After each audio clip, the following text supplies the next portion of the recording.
நாம் தமிழர் சீமானுக்கு தான். என்ன காரணம்? தமிழருக்காக இருக்கிறது வந்து இன்னைக்கு வந்து நாம் தமிழர் கட்சி மட்டும்தான், நம்ம அண்ணன் சீமான் மட்டும்தான். சீமானை தவிர்த்து தமிழருக்காகவோ நம்ம நாட்டு இந்த மக்களையும் மண்ணையும் நேசிக்கிற மகன் வேற யாருமே கிடையாது. விஜய் வந்திருக்காரு புதுசா. அவருடைய கொள்கையும் சரியில்லை, அவரு பத்திரிகையாளர் சந்திப்பும் இல்ல மக்கள் சந்திப்பும் இல்ல. அவருடைய அந்த கொள்கை கூட்ட விளக்க இதுலயுமே யாரும் எந்த ஒரு தெளிவான விளக்கம் இல்ல மக்களுக்கு. பிறப்புக்கும் எல்லா உயிருக்கும் சொல்லுங்க, அதே பெரிய கொள்கை.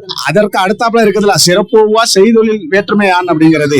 அப்ப எந்த ஒரு இடத்துலயுமே வந்து ஜாதி வேற்றுமை பார்க்காம எல்லாருமே சமம்னு நினைக்கிறதான் பிறப்புக்கும் எல்லா உயிருக்கும்ங்கிறது.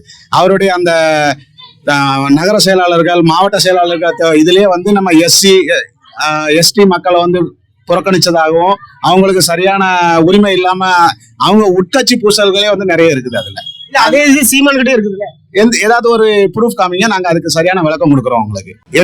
நீங்க வந்து இந்த ட்ரோல் வீடியோ பார்த்துட்டு அந்த பொருளி பேசுறவங்களை கேட்டுட்டு அதெல்லாம் வந்து நீங்க வந்து பேசாதீங்க. யாரு என்ன ஏதாவது நீங்க சரியான ப்ரூஃப் காமிங்க, நாங்க உங்களுக்கு வந்து விளக்கம் கொடுக்குறோம். இல்ல எவ்வளவுதான் சீட்டு கொடுத்தாலும் ஜெயிக்கணும்ல, 15 வருஷம் என்ன கிடையாது. சரி, இன்னைக்கு மக்களுக்கு ஒரு பிரச்சனை, அந்த நாட்டுக்கும் மக்களுக்கும் அந்த நாட்டுல இருக்கிற எல்லா உயிர்களுக்கும் ஒருத்தர் பிரச்சனை அப்படின்னா யாரை தேடுதாங்க? நாம் தமிழர் நம்ம அண்ணன் சீமானையும் சீமான் தம்பிகளையும் தான் தேடுதாங்க. அதனால வெற்றி தோல்விங்கிறது வந்து ரெண்டாவது விஷயம். மக்களுக்கு பிரச்சனைனா அந்த இடத்துல யார் முதல்ல நிக்கிறா? நாம் தமிழர் சீமானுடைய தம்பிகள்.